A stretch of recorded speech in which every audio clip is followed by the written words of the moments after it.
তোমার ছেলে যদি পশ্চিম বাংলায় বসবাস করতো তাহলে হয়তো কলকাতার মেয়েরা দিনের বেলা তো সুরক্ষিত থাকতো না। বাঙালিদের পেছনে কাঠি করতে এসো না, তাহলে বাংলায় ঢুকতে পারবে না।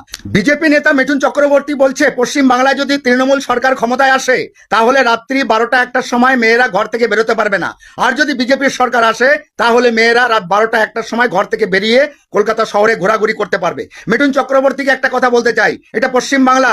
বিগত 15 বছর ধরে তৃণমূল কংগ্রেস সরকার এই রাজ্যটাকে চালাচ্ছে এবং 15 বছর ধরে কলকাতার শহরে, কলকাতার বুকে মাথা উঁচু করে রাত 12টা, 1টা, 2টো, 3টে সারাক্ষণ মেয়েরা ঘোরাঘুরি করে। এটা বিজেপি শাসিত রাজ্য নয়।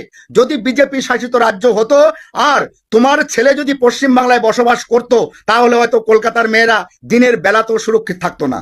আমরা জানি, আমরা বাঙালি, আমরা গোটা ভারতবর্ষের খবর রাখি বিজেপি শাসিত রাজ্যে কোথায় কি ঘটনা ঘটছে, তোমার ছেলে কি করছে, তুমি কি করছো। তাই পশ্চিম বাংলার বাঙালিকে নিয়ে বেশি জ্ঞান দিতে এসো না। বাঙালিরা সুখে আছে, ভালো আছে। বাঙালিদের পেছনে কাঠি করতে এসো না, তাহলে বাংলায় ঢুকতে পারবে না।